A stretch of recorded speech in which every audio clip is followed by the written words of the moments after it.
I hope you are paying attention. Are you paying attention? I know a lot of my regular viewers are paying attention, but some of you are seeing my face for the very first time, or you haven't seen me in a while. Are you paying attention to what's happening around the world? We're seeing food systems failing. Supply chains are breaking. We're seeing nations coming up to the place of war across Europe and across Asia. We're seeing serious issues of central banks who are actually trying to usher in recessions. They are trying to decline the economic activity that is taking place in their countries for the first time ever. In order to combat inflation, the idea is we need to get the economy to move slower. And so they're hiking interest rates, purposefully trying to trigger recessions. We're hearing news of, in the European Union, which is one of the largest economies, if you count them all as one economy, $18 trillion of GDP. That's compared to the $23 trillion GDP of the United States, which is massive. And in the European Union, the cost per kilowatt hour of electricity has gone up 5-fold in the last year. Can businesses, can people sustain that type of price increase? It's a big deal, folks. 5-fold increase is not small potatoes. It is causing a massive shortage of aluminum and other smelted metals. If you see what storage of aluminum is out there, it is plummeting. And what happens when we reach zero? What happens when we run out of aluminum? Because not enough countries and places around the world are smelting aluminum. Over in Dragon Country, they are having serious issues with electricity. They are shutting off power to certain power plants, and they are rationing electricity to residential places in many places in the country. They are not smelting aluminum. And then we look at the European Union. They don't have enough electricity. They have stopped producing aluminum. We look at other places in the world, and they've stopped producing aluminum. Aluminum is kind of important. Yes, we're going to continue recycling the cans of aluminum, but producing new aluminum takes a lot of electricity. 50% of the French nuclear power plants are offline due to, working on them.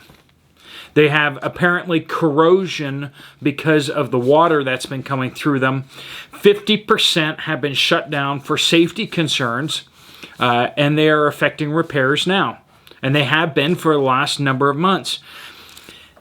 Europe depends on those nuclear power plants. France is 80% of their electricity is generated by nuclear power plants. That means 40% of their base load is offline right now. And that is having a big effect across the entire European Union. They are also being hit with a drought across the European Union. Rivers like the Rhine and other rivers that usually flow are having a critical issue. Hydroelectric plants across the European Union are not functioning. Norwegian hydro plants reservoirs are down 25% as compared to last year. That's not a small number. German wind farms are significantly underproducing. And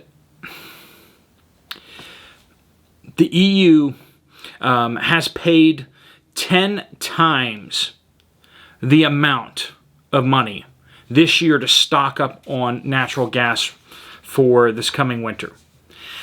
10-fold increase in the price for natural gas that they have purchased so far this year.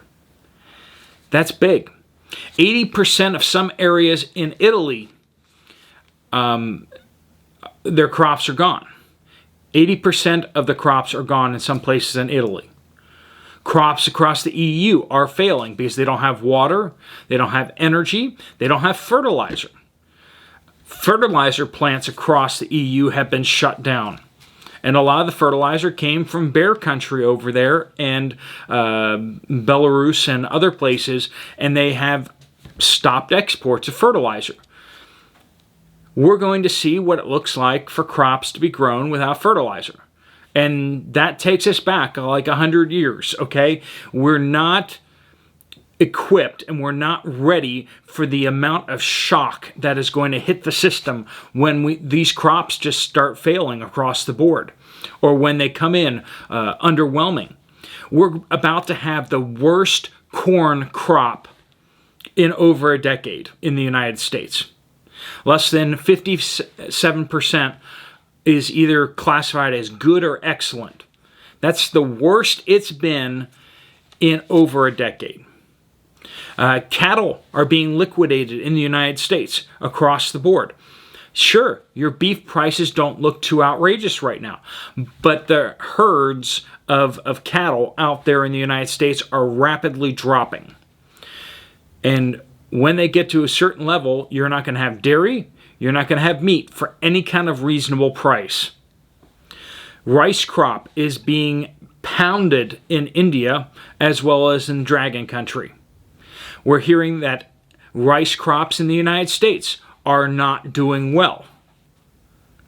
Folks, you cannot take a significant percentage of the food production offline and still expect to feed everyone.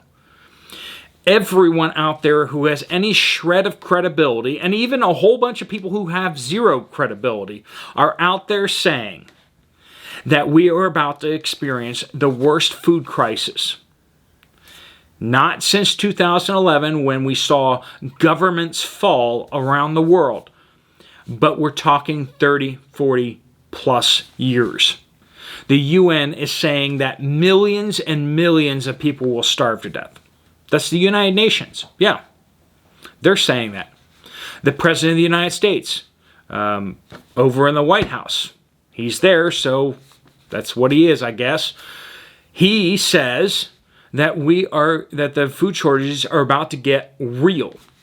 We have Justin Trudeau. I mean, I'm citing people that, you know, if you're not listening to me, are you listening to these folks? Justin Trudeau said that there's going to be massive food shortages. Macron over in France, same thing. A lot of the countries over in Europe are saying the same thing. Food crisis, food crisis, food crisis. Dragon country is buying up all the food that's not nailed down across the entire world. They're locking in their food contracts for food that hasn't even been harvested yet. We're about to see this massive food crisis. People on the right politically are saying that. People on the left politically are saying that. People in the center are saying that. Are you paying attention? Are you stocking up? I had a failed experiment in canning my own meat. It was kind of catastrophic. The meat was bad before I was able to even cook it up to put it in the cans. So I've switched gears to buying canned meat. I had bought up a whole bunch of Keystone beef back when it was like $6. It's now $10 a can. Are you paying attention yet? I mean, the stock market didn't go up that much. Did the stock market go up by 50% and me not notice since September? It didn't. It's actually gone down. But my cans of Keystone beef have gone up by 50% in value. Are you paying attention? Things are not okay out there. Food shortages around the world, not just localities, not just, oh, we're having issues in this one area, but we're having massive food issues across the world. And then, you know, you say, well, that's because panic buying. And you know what? You're not wrong. But Dragon Country is the panic buy. It's not the little old lady down the street. It's not your neighbor. Dragon Country has bought up something ridiculous like 60 or 70% of the world's wheat reserves, and everyone just kind of shrugs like, oh, that's not going to cause a problem. They're buying up all of the food. Even if we were having perfect harvests, we would have shortages just because they're buying up so much of the food. And then you combine that with bad harvests and lack of fertilizer and these droughts that are hitting in unusual places. We're looking at a tomato shortage, as I mentioned just yesterday, because 25% of the world's tomatoes come from California. And California has decided to experiment growing crops without water. It's an interesting experiment, but it's probably going to fail because, science and stuff. It's not crazy to be stocking up on food when everybody and their grandmother who has any access to the data is saying we're going to have a food crisis. You're insane if you're not taking steps. That's where we are right today. Some people may look at you crazy for throwing a bunch of extra cans of Spam in your cart, which is something that I'm stocking up on because, quite frankly, ground beef and canned beef is just too expensive for my taste right now. I'd rather have 2 cans of Spam than to have 1 can of beef. That's just me. You make a decision for you. I stocked up on a whole bunch of beef, but now, as I see things the way they're going, it's rice, beans, and Spam, and canned tomatoes, of course. I'm buying lots of canned tomatoes, too. And because I'm lazy, I'm buying some canned beans. But they take a lot less energy. They're just so much easier to.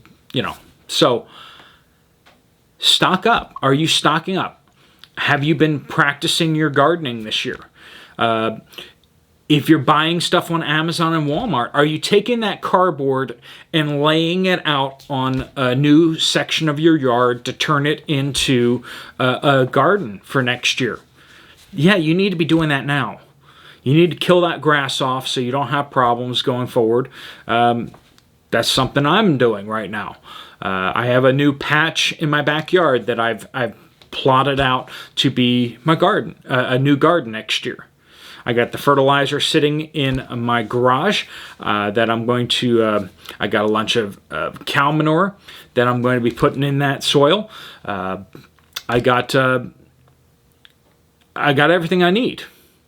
So even if things go crazy, I have what I need to turn that into a garden for next year. I have the seeds stocked up, and I'm also collecting my own seeds and recycling seeds. Are you harvesting your own seeds? Because we've seen a dramatic decrease in the potency and the viability of seeds out there. Commercial seeds just aren't growing. You need to be collecting your own seeds and become self-sufficient in that as much as possible. Folks, there's a lot of things to do, I understand, and it's inconvenient and hard, and it's a lot of work to do it, but if you're moving towards self-sufficiency, you're not insane. If you're not, you are. You are insane. I don't know how you can risk yourself, your family's health, and the people around you's health by not stocking up, by not preparing. Look at the numbers. I'm an accountant by trade. I look at the numbers and I am just, my jaw keeps hitting the floor as I see these numbers coming out. You can't have a 25% decrease of tomatoes in the United States and expect everyone to have tomatoes. That's just insane. You can't have a significant proportion of the U.S. corn crop go poof and have a bad wheat harvest and yet still sell all of this wheat and corn to Dragon Country like we're having great harvests. We're going to have a lot less, and we've already sold it all to a country that we're now being told hates us and wants to bring us down a couple pegs. Does that sound like a security crisis to you? It is. It is. One day, later this fall, if not before, people are going to start to wake up to the crisis that we are in. And I don't know when that time's going to come, but it could be tomorrow. It could be next week. It could be next month. It could be 2 or 3 months from now. But pretty soon, people are going to suddenly wake up, all go to the store, and there won't be anything there because it will be stripped bare. It's as clear as anything. It's not crazy to think about that. If you're not paying attention, you need to be. Look at these numbers. Look at the fact that this winter will be dark and cold for a lot of people because their power will be shut off, their natural gas will not flow, and they will be on their own trying to heat and keep warm their families. That's in Europe, potentially a lot of other places. Will it be where you are? I don't know. Things can go different ways. But do you have an alternate plan for heating your home and keeping your family warm? If you don't, what are you doing? Are you just watching TV? Are you just scrolling through Instagram or Facebooks or whatever? No, get your butt down to Walmart and buy some extra cans. Buy some extra rice. Package it up. Put it somewhere safe. That's what we all need to do right now. Hopefully this is an encouragement for those of you who are doing that and asking the question, am I crazy? The answer is no. For those of you who like watching videos and talking heads and people getting more self-sufficient, but you're not actually doing anything, consider this a kick in the rear end to go step out and start stocking up. It's not expensive if you do it properly. You can go online and buy those expensive buckets and whatever like that. You know that I don't suggest that. Go to your Walmart, buy rice. Go to your discount grocer, get rice. Get your pinto beans. Get your cans of Spam. Survival doesn't need to be expensive. But if you want to be a gourmet chef in SHTF, okay, you're going to have to pay a little extra to get some fancy stuff. But if you just want to survive, it's not expensive, folks. Take the steps now. Do what you got to do to protect yourself, your family, and the people that you care about in your community. All right, folks, if you like this video, you might want to check out this video right here. Otherwise, I will see you later.